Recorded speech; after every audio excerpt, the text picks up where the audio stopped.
Salut! Bine ai venit la Povești cu Ale! Recent am văzut această fotografie în social media. Mii de oameni la Paris fotografiază trecerea în noul an și nimeni nu savurează clipa. Mi se întâmplă și mie.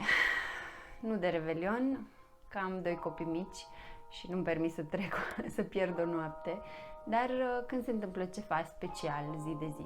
Zilele astea, cu telefonul mobil, alergăm mereu după amintiri și uităm să trăim. Și cel mai trist e că ulterior nu facem nimic cu ele. Doar ne umple memoria telefonului sau sertarele, depinde cum ne place să colectăm amintiri. Vă propun 5 metode de a crea sau de a păstra amintirile. Cea de-a 5-a e cea mai inovativă și cred că e și preferata mea. Poate vă inspiră și pe voi. Prima idee este clasică, dar e de bază și contează mult și cum o faci. Albumul foto. E de bază pentru că îți oferă un backup fizic pozelor pe care le ai în format digital. Dacă se întâmplă ceva cu telefonul, cu cloud-ul, cade internetul, măcar ai albumul foto. Și e de bază și pentru că e mult mai ușor să te uiți la un album foto când îl iei de pe raft, să-l privești împreună cu cineva drag, decât să trebuiască să te conectezi la un ecran. Poți alege să faci albume foto pentru ocazii speciale sau să mergi cronologic. Eu aleg să merg cronologic și în fiecare decembrie fac un album nou de familie. Până acum am făcut 2, dar urmează să merg și în trecut să recuperez. Din comoditate aleg să fac albumele în format digital. Există mii de site-uri astăzi unde intri, să alegi tipul albumului, selectezi fotografiile și sunt toate acolo. Vine acasă, prin poștă, foarte simplu. Și nu te încurci cu lipici și alte nebunii care nici nu rezistă în timp. Așa că eu prefer această opțiune.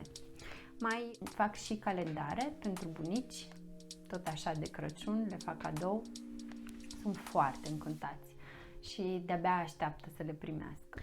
Un alt mod de a păstra amintiri este cutia cu amintiri. Eu am o astfel de cutie pentru fiecare dintre fetele mele și pun în ele, cum să zic, câteva lucrușoare care au importanță emoțională, gen o babețică, mânuță de la grădiniță. Îmi place mult ideea de cutie pentru că te limitează în spațiu și te obligă să selectezi ce e mai important. Altfel, noi părinții ne-am lăsat duși de val uneori și am păstrat tot și toate. Când alergăm după amintiri, cred că de fapt alergăm după emoția acelui moment, după acea trăire. Și emoția poți să o surprinzi nu doar prin fotografie sau video, ci și în scris. Ba chiar îți păstrează mai bine gândurile în scris. De asta eu am un jurnal pe care îl am de la 15 ani. A fost un caiet de educație tehnologică și e același. Nu scriu zilnic, bineînțeles că altfel nu mi-ar fi ajuns, dar scriu în el o dată pe lună, o dată la 2 luni și îmi place mult să am o cronică a jumătate din ceea ce am trăit.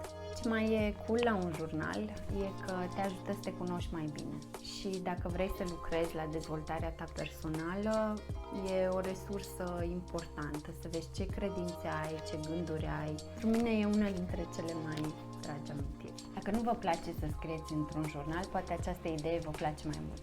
Vă amintiți acel oracol, caiete tip în care aveai o întrebare și un răspuns?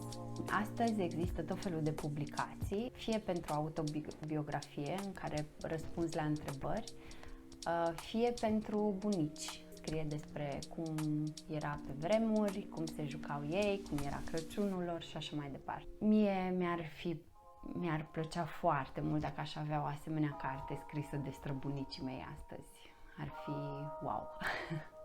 Nu am, dar pot să mă asigur că pot să fac o astfel de carte pentru nepoții mei și pentru fetele mele.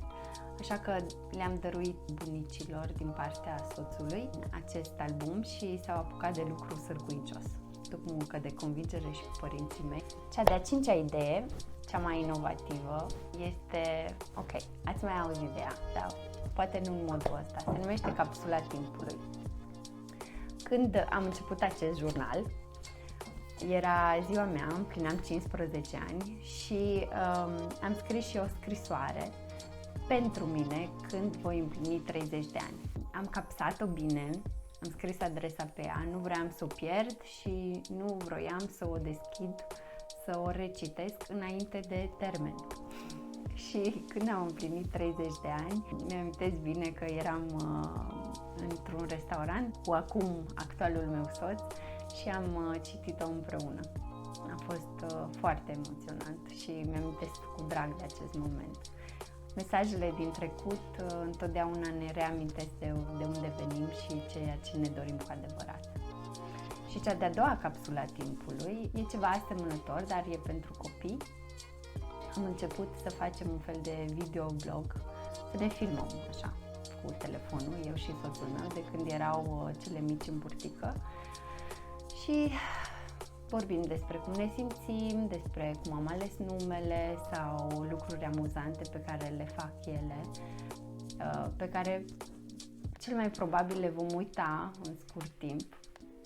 Iar când împlinesc 18 ani, vreau să fac această compilație și să le fac acest cadou, povestea vieții lor. Până atunci, cred că și abilitățile mele de editare video se vor îmbunătăți, așa că va ieși ceva frumos. Să-mi spuneți în comentarii dacă aveți voi alte idei și mulțumesc că m-ați urmărit, dați subscribe și vă mai aștept la povești cu Ale.